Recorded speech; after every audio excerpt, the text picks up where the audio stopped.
Acabou de sair o dado mais importante do dia, talvez até mesmo da semana, e vamos fazer uma análise mais profunda dele, porque esse dado impacta não apenas as bolsas americanas, mas as bolsas brasileiras, e se você não é investidor de bolsa, isso afeta a nossa vida aqui diretamente na economia real.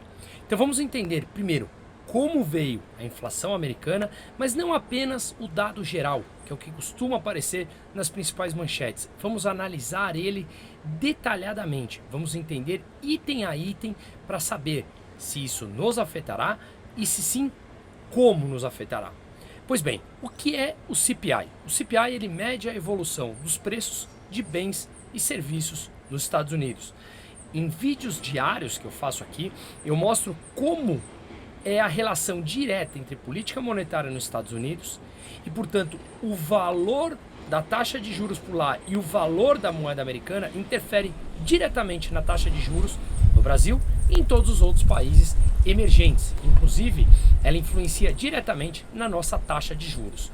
Pois bem, dúvidas? Me comentem a respeito disso. Mas antes da gente entrar, por favor, peço que possam compartilhar esse vídeo, se inscrever, ativar o sininho, comente as dúvidas, porque isso realmente me ajuda nesse trabalho diário, de pesquisa diária de dados econômicos e passar isso sob o ponto de vista do investimento, que é a minha atividade principal com os meus clientes ali na Aquavero, tanto eu como toda a minha equipe que me ajuda diretamente, em que o link estará aqui também no comentário. Pois bem, esse dado, o CPI, a inflação americana, ela caiu de um pico de 9,1% em junho de 2022, que foi a inflação mais alta nos últimos 40 anos nos Estados Unidos, para 3,2% hoje. Se nós fizermos essa análise na base anualizada, no mês anterior tinha vindo 3,7% e agora 3,2%. Ou seja, ela caiu de um mês ao outro de forma anualizada, o que é um ótimo sinal e nos mostra que o resultado da alta da taxa de juros nos Estados Unidos, que estava muito próximo a zero há poucos meses atrás e agora está em 5,5%, começa a fazer efeito. Vou falar no final do vídeo por que isso tem demorado também a fazer efeito, em que eu já soltei num outro vídeo, mas vou mostrar aqui de forma rápida. Pois bem, o núcleo do CPI, que significa isso? Você pega o dado de inflação e retira os preços dos componentes mais voláteis, preços de alimentos e energia.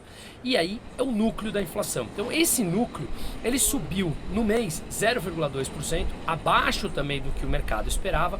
E quando anualizamos esse dado, vem uma inflação de 4% do núcleo. É a mínima desde setembro de 2021 e na leitura do mês anterior tinha vindo 4,1%, obviamente anualizada, tá? Então ele mostrou tanto a inflação, o CPI, como o núcleo do CPI, tirando os preços de alimentos e energia, abaixo do que o mercado esperava, abaixo do que era projetado, mostrando que sim, a inflação vem arrefecendo nos Estados Unidos. Mas o que move essa inflação para baixo? Quais são os verdadeiros componentes que estão puxando ela para baixo e quais ainda seguram ela distante da meta de 2%, que é a meta do Banco Central americano?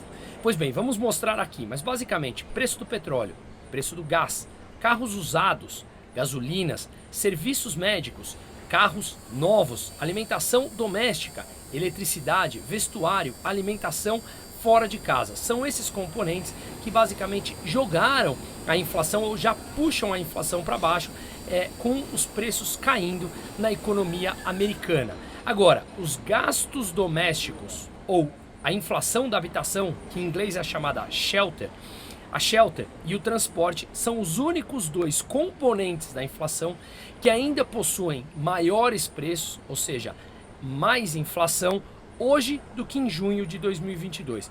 Todos os componentes que eu falei agora há pouco, petróleo, gás, carros usados, carros novos, gasolina, alimentação doméstica, alimentação fora de casa, eletricidade, vestuário, todos já apresentam dados abaixo do que estava em 2022, com exceção de shelter, a inflação da habitação, e também transporte, que ainda esses dois componentes estão acima do dado de junho de 2022. Se a gente analisar nesse gráfico aqui, a gente consegue ver detalhadamente, ou seja, o que está em vermelho a gente vê que foi junho de 2022 e o que está em azul foi o dado que saiu hoje, outubro de 2023. Todos estão anualizados, por isso vocês veem aqui o YOY, Year over Year, então o dado anualizado. Transporte, que em junho de 2022 estava 8,8, agora está 9,2. Shelter, a inflação da habitação, que estava em 5,6, 6,7. Ou seja, os dois estão acima do que estava em junho de 2022. Todos os restantes abaixo. Comida fora de casa estava 7,7, agora 5,4. O CPI no geral, a inflação no geral que tinha batido 9,1, agora 3,2. Eletricidade também abaixo. Comida em casa, novos carros, todos. E aí a gente vai para aqueles que já apresentam deflação, ou seja, serviços médicos, que estava 4,8% em junho de 2022 e agora vem uma deflação de menos 2%. Gasolina, que tinha subido 59,9%, agora uma queda de 5,3%. Carros usados, que tinha uma alta de 7,1%, agora está numa deflação de 7,1% também. O gás, que tinha subido quase 40%, agora caiu quase 16% numa deflação. E o preço do combustível, que tinha subido 98,5%, agora está numa queda de 21,4%. Obviamente isso tem a ver com os preços das commodities, como eu já falei em outros vídeos aqui, que todas elas caíram também numa base anualizada e isso impacta diretamente a inflação. Nesse quadrinho aqui de baixo, então a gente vê esse detalhe, como eu falei, e conseguimos também ver que shelter, inflação da habitação, e transporte são os únicos dois componentes que estão ainda acima do que estava em junho de 2022. Mas vamos falar um pouquinho de shelter, porque isso é importante, ou seja, a inflação da habitação. Se nós olharmos o CPI inteiro, a composição do CPI, ou seja, a composição da inflação americana como um todo, 67,5% é sem a inflação da habitação e 32,5% ela corresponde à inflação da habitação. E o que compõe essa inflação da habitação? O que compõe esse shelter?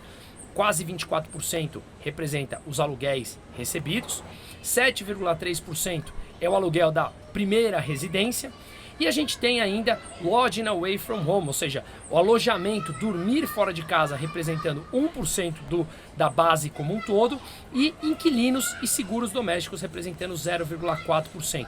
Por que eu estou especificando isso e por que é importante? Volta nesse primeiro gráfico aqui, se você pega a inflação como um todo, 32,5% dela representa shelter, ou seja, a inflação habitação. E o que é essa inflação habitação? Como eu acabei de falar, o aluguel primário, dormir fora de casa e inquilinos e seguros domésticos. Quando a gente analisa os aluguéis, que é um dos componentes da shelter, a gente vê na linha azul aqui que ela já está numa contração, menos 1,2%, ou seja, é bem provável que daqui a pouco o shelter continue caindo, que na verdade já está. Se nós olharmos hoje, o shelter veio 6,7% no dado de inflação que saiu hoje. Em março tinha vindo 8,2%, que tinha sido o maior dado de shelter, inflação de habitação, desde 1982. Portanto, já vemos 7 meses seguidos de queda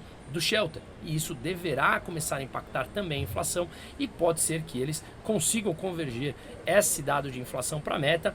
Não sei, quem sabe em 2024 já isso veremos. Outro ponto importante é que na linha vermelha aqui ele mostra o preço médio da casa americana. A moradia média americana, que antes da pandemia custava lá por volta de $300 mil, o preço médio do americano médio, tá? Chegou até o auge de $480 mil.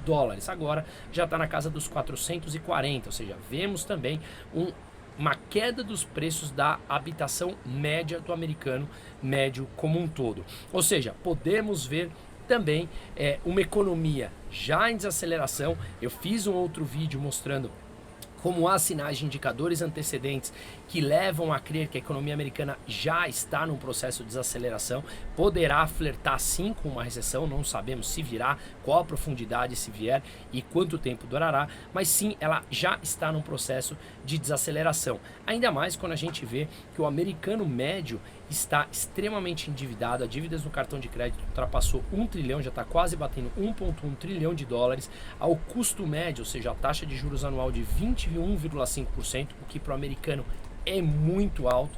A gente vê os Estados Unidos extremamente endividados, a dívida batendo 33,5 trilhões de dólares, 130% do PIB, um déficit fiscal americano de 6 a 7% do PIB, quase 1,8 trilhão de dólares, ou seja, é um cenário extremamente endividado, com taxas de hipotecas que chegaram a bater 8%, há um ano e meio atrás estava por volta de 3%, enfim, ou seja, está complicado para o americano que já está endividado tomar novos créditos, uma vez que a dívida deles, das famílias, das empresas e do próprio país já é extremamente alta. Porém, o que vemos aqui é um dado extremamente relevante de que a inflação começa sim a convergir já para a meta. Ela já está muito longe da máxima de próxima a 10% que atingiu no primeiro semestre do ano passado, como eu mostrei aqui, e já está muito mais próxima à meta de 2%. Mas eu fiz um vídeo também explicando em que o PIB americano, 55% dele é composto do consumo privado. Quando o consumo privado representa 75% do consumo privado vem de serviços que tem um impacto mais demorado à alta de juros, ou seja, o cidadão médio se endivida menos para comprar serviço do que para comprar bens duráveis, que representa 5% desses gastos privados. Ou seja, grande parte da economia americana é atrelada aos serviços. E se esse serviço demora para ter um impacto maior da alta taxa de juros, a gente vê ainda uma economia extremamente forte, com o mercado de trabalho extremamente apertado, ou seja, um pleno emprego, 3,8%, 3,9% de taxa de desemprego, que isso ainda pressiona os salários e, portanto, pressiona a inflação.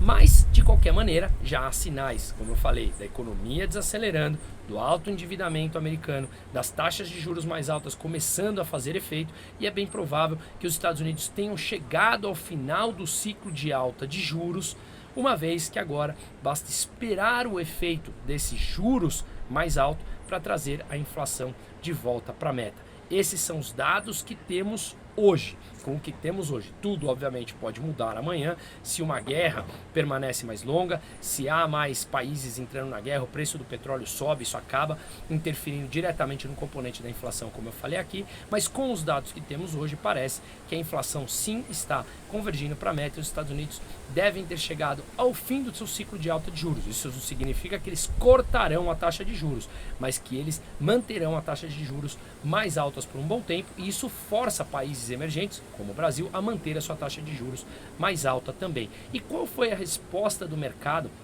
nos Estados Unidos e no Brasil quando esse dado saiu? Pois bem, o que a gente vê aqui nesse gráfico à esquerda foi o S&P. O S&P chegou a subir quase 1,2% no minuto seguinte que saiu o dado da inflação, ou seja, a inflação veio abaixo, o mercado interpreta que os Estados Unidos não mais terão que subir a taxa de juros, manterão mais alta por um período maior de tempo, mas não subirão mais, que isso impacta ainda mais a economia americana impacta obviamente o restante do mundo quando ela desacelera, então isso é interpretado de uma forma positiva pelo mercado. Quando a gente olha aqui no gráfico da direita acima, a gente vê o DXY, que é o índice do dólar frente a uma cesta de 6 principais moedas no mundo, e o DXY caiu, ou seja, quanto mais os Estados Unidos têm que subir a taxa de juros, mais o dólar se fortalece, ou seja, mais pessoas em busca de dólar, maior demanda por dólar e o preço dele sobe. Agora, com essa interpretação desse dado de que os Estados Unidos não terão mais que subir a taxa de juros, o dólar perdeu um pouco da força, estava em 105 pontos o DXY e agora está acima ainda de 104%. E no Brasil, obviamente, a resposta foi igual, o índice Bovespa subindo mais de 1,5%, o dólar caindo mais de 1%, e como a gente vê aqui, todos esses contratos futuros que começam com DI são os contratos de juros futuro, o mercado precificando que a taxa de juros futura tende a cair, porque uma vez que siga a taxa de juros nos Estados Unidos, como a gente consegue ver aqui, a rentabilidade dos títulos de 10 anos dos Estados Unidos, que chegou a bater mais de 5% há pouco tempo atrás, agora está 4,43%. para fazer um efeito importante comparativo. Eu venho falando que taxas de juros americanas, das rentabilidades dos títulos americanos, pagando 4,5%, 5%, é uma oportunidade muito interessante para a gente dolarizar uma parte do patrimônio. Não é uma recomendação de compra, mas é sim uma interpretação importante para começar a compreender como funciona essas alocações, e uma vez que a rentabilidade dos títulos futuros cai, o valor presente dos títulos sobe. Isso funciona lá fora, isso funciona aqui dentro no Brasil, quando você compra títulos pré-fixados ou títulos IPCA+. Inclusive nós fizemos um movimento importante para grande parte das carteiras dos nossos clientes, falando justamente isso. Há oportunidades em títulos públicos atrelados à inflação, uma vez que a taxa de juros futuro tende a cair e ela valoriza, traz a valor presente pela marcação ao mercado os títulos de renda fixa. E isso acontece em todos os lugares do mundo. Portanto, já aconteceu um movimento importante com esse dado da inflação, onde a curva de juros futura caindo, tanto no Brasil como nos Estados Unidos, mas acredito assim que ainda há boas oportunidades de alocação nesse tipo de renda fixa, seja em bonds lá fora ou em títulos aqui dentro. E justamente esse é o nosso dia a dia com o cliente. Pois bem, é um pouco disso a interpretação da inflação, espero que tenha ficado claro. Deixo aqui também, o QR Code está na tela, o link aqui embaixo está no descritivo do vídeo também da minha comunidade. Junte-se a nós, a gente faz vídeos desse tipo semanalmente para a comunidade, vídeos exclusivos. A gente tem uma agenda em que pessoas de renome de diversas áreas vão falar sempre para a nossa comunidade. A gente faz encontros online mensais e trimestrais encontros presenciais, além de, obviamente, resenhas de livros e filmes, dando dicas e entendendo como fazer essa leitura. Enfim, espero que tenha ficado claro, espero que tenham gostado desse vídeo. Curtam, compartilhem, ativem o sininho, que isso realmente me ajuda nesse trabalho diário. E seguimos na luta pela compreensão dos dados econômicos e da educação financeira, que isso muda diretamente o nosso planejamento, o planejamento das empresas e o planejamento dos nossos investimentos.